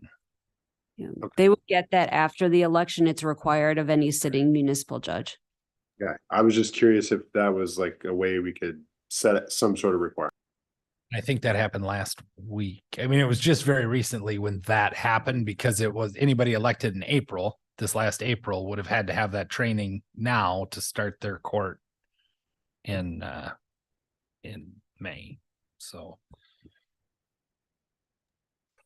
Well, Nate, you said that it's not really a big doesn't generate a lot of income for the city anyway, correct? It hasn't recently, Right. but it's also been a weird period of time. If I went back and looked pre-2019, I suspect I would find something different. But between COVID and between any number of things, it's been volatile at best. And again, this year, I can only tell you that what we have budgeted is about a $5,000 net benefit. So it's not a deal breaker for the city to have it. And you said it doesn't overwhelm most of the people pay ahead of time before they go to municipal court anyway, don't they? Yeah, we don't have a lot of people showing up on citation day to Right. contest. Normally they just, Right, it defaults. We have a few. Okay. Yeah. Financially, David, I think, and it's worth noting, it'll go from being a small net to maybe a small deficit, because we'll still have costs associated that's with what I these. see, So we might go from making 5,000 or 10,000 to losing. Right, 5,000 that's or why I don't 10,000. know why so I'm leaning on why are we having it? Sure, just so you're aware, it could end up costing us money, whereas right now it That's what makes I'm us a saying. small I'm not amount. sure why we should have it. So I think one thing that we spoke about too, that maybe wasn't mentioned and maybe I missed it when I was looking for the other answer. So I apologized if I'm repeating, is that we did talk about the fact that, you know, the city of Viroqua does kind of take on the lion's share of like the administration of things. And so it takes up, you know, Lori's time or Nate's time, you know, you know, and so I don't know if that's significant enough for them where, you know, it's taking up employee time as well. And so I guess I'll start that discussion as well, since it was something that we spoke about.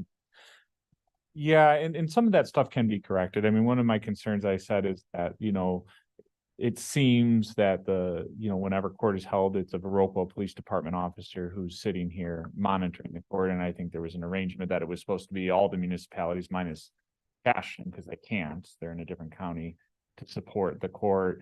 But yes, I mean, the city is housing the municipal court clerk, so there's somewhat of a overhead cost there.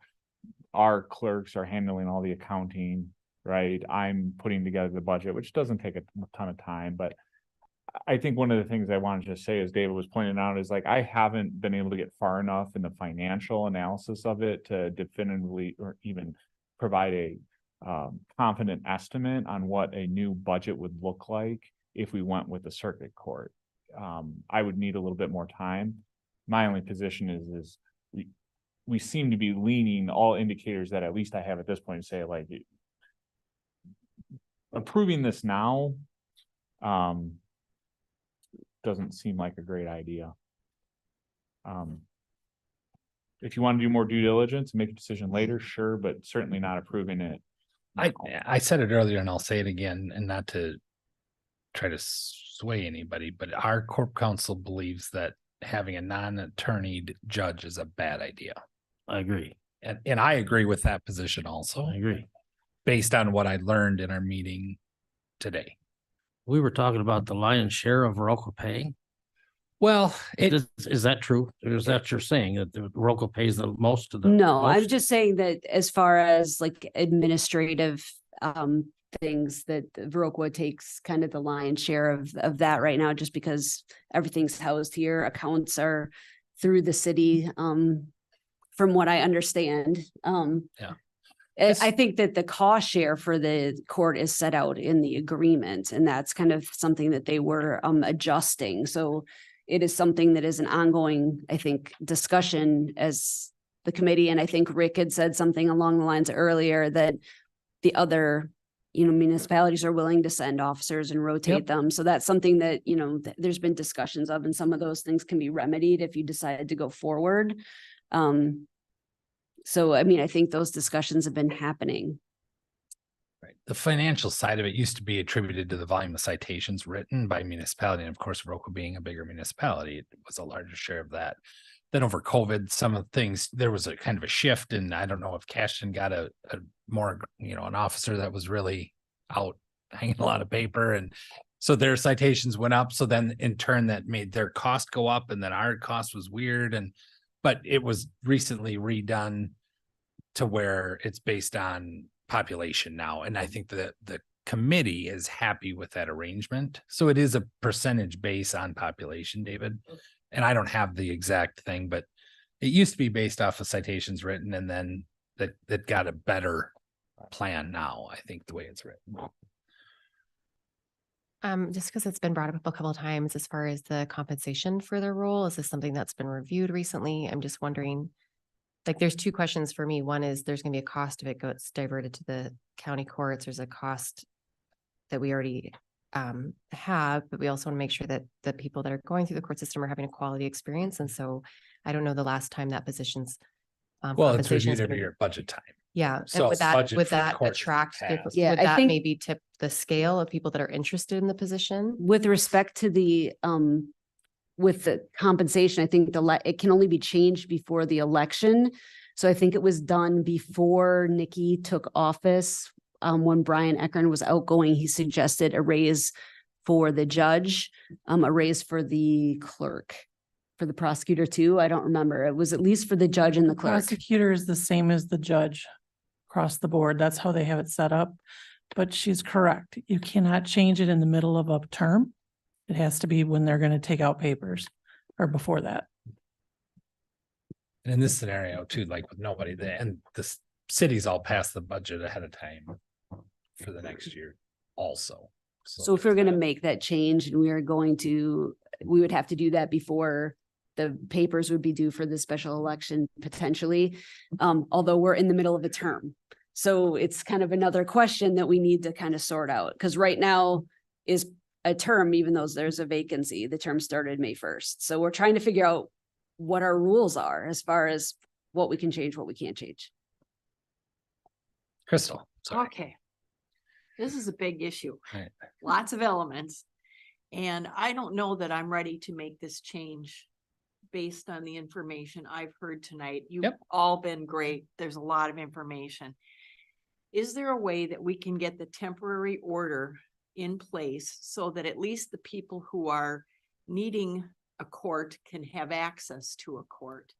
Stephanie's working on that. Yes. Okay. And then could we come back even on the 28th, which is 2 weeks from now, and see if we can come to a better conclusion, or if everybody's still the same or what, I don't know, but it just feels like we're pushing it. We don't have the information or I'm looking for, I don't have it. Don't know that I'm going to get the information, but at least I'd have some time to think about it and the impacts that it would have on the community. I'll just be quiet. No, those are all very great points. And I think waiting is okay with the only reason I suggest anything different is I don't want to. And we'll do what we I have know to you do. will. It's fine. But we are supposed to potentially be having another Zoom with the district court administrator, with Judge Horn, and Judge Ziegler, hopefully next Friday. However, we are in the middle of judicial vacation season, so everybody's kind of on the road. So we're still coordinating that. So it might not happen to the following week. So I can let Lori know maybe when we'll have that next discussion, because it might not make sense to put it back on the agenda until we have more information from them about what they found out about what we're able to do. And I would imagine we'll have to have a committee meeting to talk about trying to get, because once that we find out what we can do by assigning the case somewhere else, the committee's going to have to meet to approve that action, I would assume, right? Yeah. So we have a motion and a second to table this. I was wondering whether I've been dreaming or not. No, you made it. I will say one thing. I remember when this court was created, and it was at the push of a police chief who wanted money from the tickets to come to the city instead of going to the county. Mm-hmm. And that was the impetus to create the municipal court. Mm-hmm.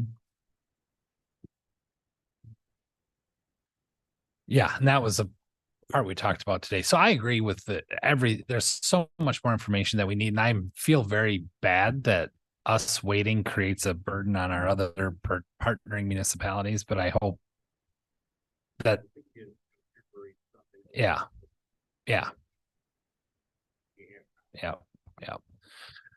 So we've got a motion and a second. Any other discussion? Would you like to be reminded of what the motion was? It was to table this ordinance Table action on the ordinance amendment. Yes. Everybody good with that? All right. All those in favor say aye. Aye. Opposed?